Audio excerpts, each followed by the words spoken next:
Bonjour à tous et bienvenue dans cette nouvelle vidéo dans laquelle nous allons poursuivre notre chemin de compréhension de la courbe IS et on va s'intéresser plus en détail à l'équilibre du marché des biens et services. A tout de suite.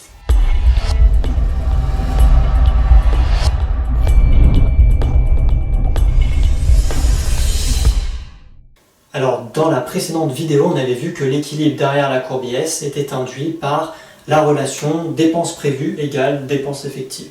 Donc on peut représenter ça graphiquement. Donc on va montrer la dépense effective qui est une droite à 45 degrés sur ce graphique avec en abscisse le revenu et en ordonnée la demande globale en biens et services. Parce que c'est vrai que c'est quelque chose que je n'ai pas forcément précisé, mais la courbe IS représente le marché des biens et services. Donc on est en train d'étudier l'équilibre sur le marché des biens et services. Donc c'est pour ça qu'on a le revenu en abscisse et en ordonnée on a la demande. Donc on a la dépense effective qui représente, je vous le rappelle, les anticipations de consommation des individus qu'on trace ici, et la dépense prévue par les entreprises qu'on appelle la demande globale. Et du coup, forcément, au croisement des deux, donc quand dépense effective est égale à dépense globale, et ben à ce niveau-là, on a l'équilibre du modèle, avec bien sûr Y étoile comme on le note. Alors l'idée va être de comprendre quelles sont les intuitions derrière.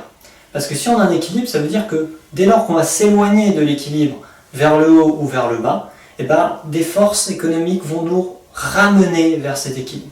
Donc si je pars dans cette zone, qu'on va appeler la zone A, et bien, des forces vont faire en sorte que je vais revenir vers l'équilibre. Et de la même façon, si je pars dans cette zone qu'on va appeler la zone B, et ben, des forces, ça peut être les mêmes ou non, vont me ramener vers l'équilibre. Donc on va faire les deux cas pour bien comprendre ce qui se passe.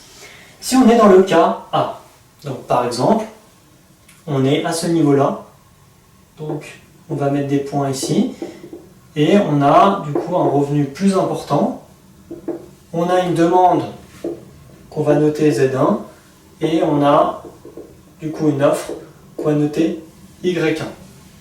Donc ce qu'on constate dans le cas A, c'est que Z1 il est inférieur à Y1, mais Y1 c'est quoi? C'est l'offre, et Z1 c'est quoi? C'est la demande. Donc en fait on a la demande qui est inférieure à l'offre, et donc ça veut dire quoi? Ça veut dire que les entreprises ont trop de stock, elles ont trop de produits à vendre, mais qu'il n'y a pas suffisamment d'acheteurs. On le voit ici, là on a un écart.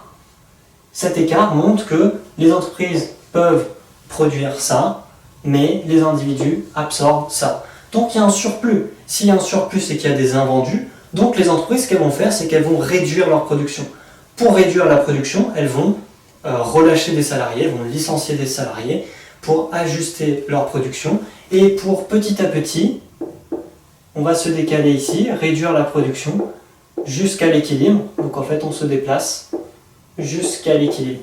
Donc en fait, peu importe dans cette zone où on va se déplacer, dès lors qu'on n'est plus à l'équilibre, qu'on est ici ou alors qu'on est ici et qu'on a ici des invendus, les invendus vont faire pression sur la production, on va diminuer la production et du coup on va arriver à nouveau ici à l'équilibre où l'offre est égale à la demande. Donc on a vraiment machine arrière vers l'équilibre. Maintenant, qu'est-ce qui se passe dans le cas B? Dans le cas B, on va prendre ici toujours 2 points. Donc là on va avoir cette fois-ci Y2 et ici on va avoir Z2. Et du coup dans le cas B, on a Z2 qui est supérieur à Y2. Donc la demande est supérieure à l'offre. Et lorsque la demande est supérieure à l'offre, ça veut dire quoi? Intuitivement, ça veut dire que les entreprises n'ont pas suffisamment produit pour faire face à la demande réelle.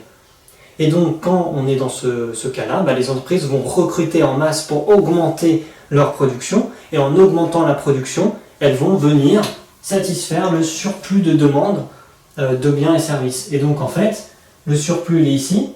À ce niveau-là, tous les consommateurs ne sont pas satisfaits.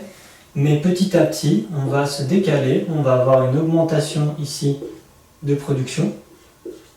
jusqu'à arriver à l'équilibre. Donc on reconverge vers l'équilibre et on aura à nouveau l'offre est égale à la demande. Donc en fait, on constate sur ce graphique, sur cet équilibre de dépenses effectives, dépenses prévues, que l'idée derrière, c'est que si jamais on a des invendus, alors pression vers la baisse et donc on diminue la production pour s'aligner à la demande réelle. Si jamais on n'a pas d'invendus et justement on voit que la demande réelle est plus forte que ce qu'on avait anticipé en tant qu'entreprise, on va augmenter notre production pour arriver à l'équilibre. Alors pour l'instant dans cette vidéo, on parle que d'un seul équilibre, un équilibre qui ne bouge pas, qui n'est pas dynamique. Dans la prochaine vidéo, on va voir comment cet équilibre, il peut justement bouger. Parce que derrière, certains paramètres du modèle, certains agents peuvent faire en sorte que cet équilibre change et varie qu'on aille peut-être ici ou ici. Mais j'en dis pas plus, on va le voir dans la prochaine vidéo. J'espère que cette vidéo vous a plu, n'hésitez pas à liker, à partager. Et puis moi je vous dis à très bientôt dans une prochaine vidéo. Ciao à tous.